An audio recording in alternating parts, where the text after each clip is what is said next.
I wanted to share an experience that to me exemplifies some of the impacts of phenomenology on contemplation. So in the morning, I was out walking and I realized pretty quickly it was the beginning of my day that I felt fairly dispersed. Uh, and at that point, I chose to tune in contemplatively. And I did that by asking a practical question, which was, what am I aiming at today? What's my intention or intentions plural for the day? And what I mean by that is something really concrete, like what are the outcomes that I was aiming at, not just the outputs. And that distinction might be new to some of you, but the outcome is what results or what am I aiming at achieving or ending up with today? Not just what's my checklist, what's my laundry list, not just the activities I was gonna do today, but what am I really aiming at accomplishing today? And so you can see this is a question about intention, and that immediately implies priorities, and priorities imply values, right? So what's most important to me? So that's the kind of question I was starting with. When I really recognized the question in a feeling way that I was asking, something shifted almost immediately. And what shifted was as I was walking, suddenly the whole environment around me stood out differently.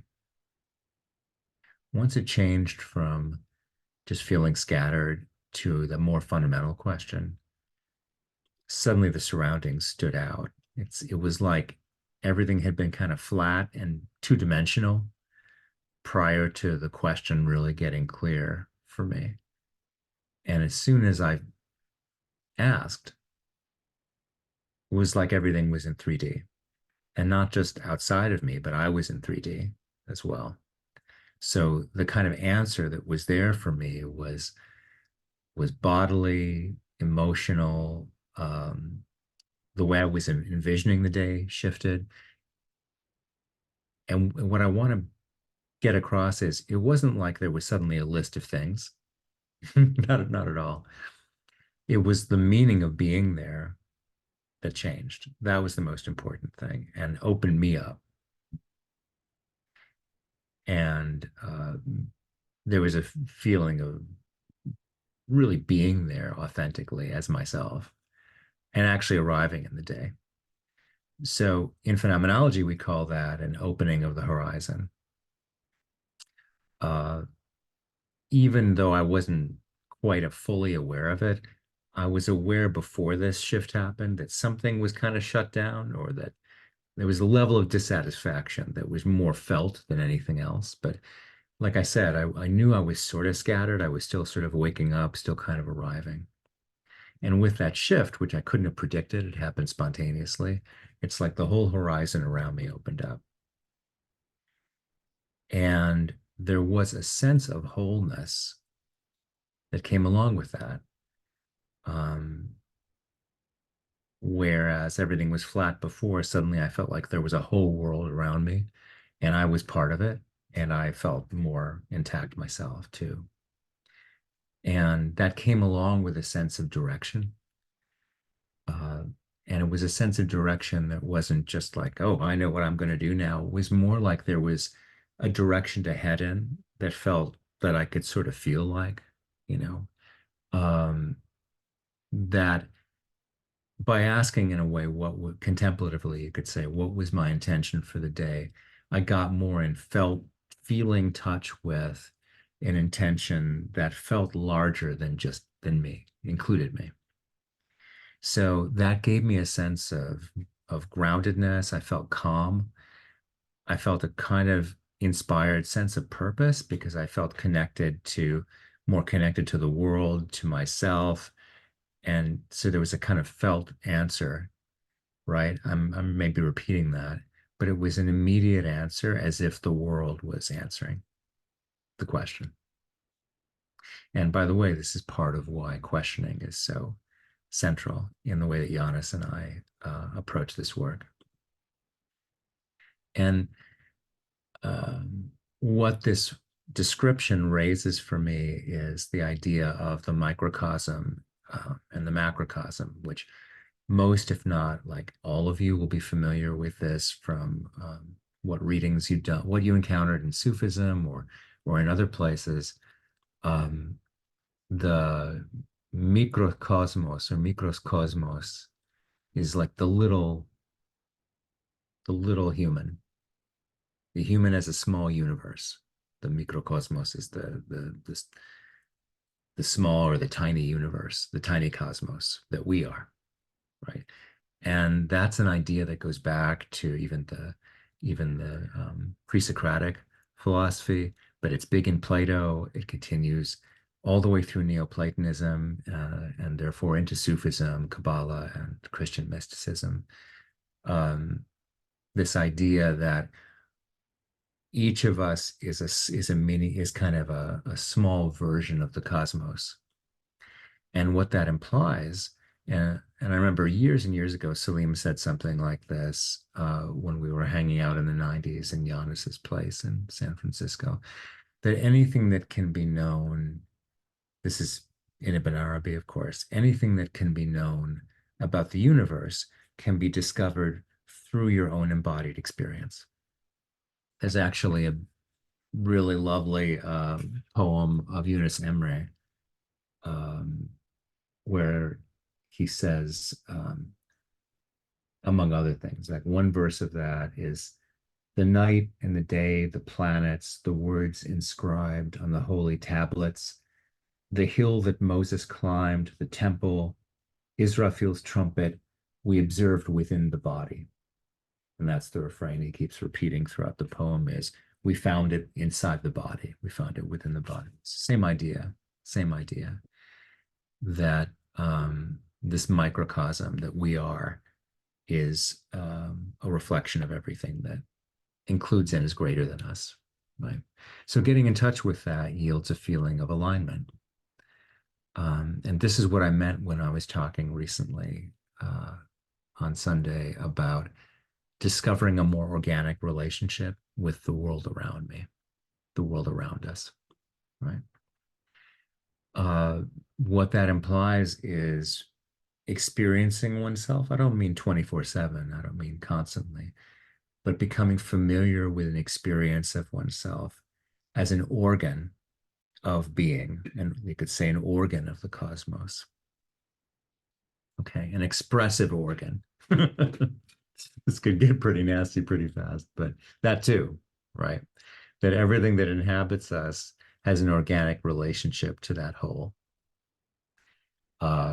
And what Sufism refers to as the effacements is the progressive discovery of that relationship through bodily activity, through the attributes we usually assume to be ours in isolation, and then through the very sense of I-ness that in an everyday attitude we assume is just narrowly about me. So what this yields is, as it deepens in you, as you attend to that and cultivate that sense, is experiencing a sense of functioning more and more in continuity with an organic whole that contains you and grounds you, right? And that occurs through the particular features of your character, your individual character. The term hasiyat refers to the particularities of you and your inborn capabilities or capacities, your istidad. So the particular way in which you are prepared as a human with all of your positive capabilities and your unique ways of being limited. That's one aspect of hasiyat, is the limiting aspect of your particularities, or the defective or deficient aspect of your particularities. But that's only one aspect of your particularities. That means everything that's hasiyat is everything that is uniquely your formation. So to conclude this sort of short reflection on uh, contemplation, the more that, from a phenomenological perspective, the more that one deepens self-awareness in the kind of practice that we are engaged in, the more one gets a concrete, embodied sense of one's own intercorporeality. That's a phenomenological term. It means that you discover more and more that your embodiment does not end at the limits of your skin, and that you are in a sense in part of a larger embodied field that is both intersubjective in the sense of including other people and your relations with other humans, but it's also much larger than that. So intercorporeality, I think we would expand on the phenomenological notion, like way beyond just the interhuman, but the cosmic as well. And the more disposable one becomes to that quality of functioning as a unique person, the more you find yourself as a vehicle for a more expansive intentionality, a more expansive sense of intention, right? So that would imply that in clarifying in the process of individuation, clarifying your particular intentionality and working your particular aims in this world, that through this work you come into greater contact through that individuating activity with also a larger intentionality that includes you and is greater than you. So it's a both and. It's not a bigger intentionality instead of yours. It's through your individuation finding that connection to a larger directedness. Big thought there, but I wanted to put that out. And all of this is part of being disposable, disposing yourself, being increasingly available for an ongoing process of completion. This is more the way we understand the complete human in Sufism. And that's ongoing completeness, not perfection. Perfection wouldn't really be a good way to think about that. But, needless to say, to be really participating in that is, on the one hand, enlivening, but it doesn't mean at all that one is necessarily valued as such by most of the people who you're bumping into or trying to bump into, or that your particular shape is hugely attractive and charismatic or anything like that, right? I'm speaking personally right now. So I think, to sum up, I think from my own perspective, it's the greater sense of intactness and completion and aliveness and interconnection with my fellow humans and with the cosmos as such that's the payoff, right? Now, the sense of fulfilling what this person is here to do. But of course, that's no guarantee that there'll be a steady stream of opportunities to fulfill to act that out in any part of my life, right? So, in fact, things might even be more lonely. Uh, Opportunities might even be more obviously fewer. So there's the pathos of that as well, but that's also part of individuation. And one could say that's also part of if you want to use Sufi language, him finding himself as you in the here and now with us, right? So uh, at the moment, I'm on the upswing in terms of the positive side of that, and that's what I wanted to convey in here. But by no means, like, you can see the cartoon here of the bull with tits, which is, I will leave that to Scotty to unpack the metaphor of the tits on a bull, but that's what this cartoon is about. There you go. Adios, amigos.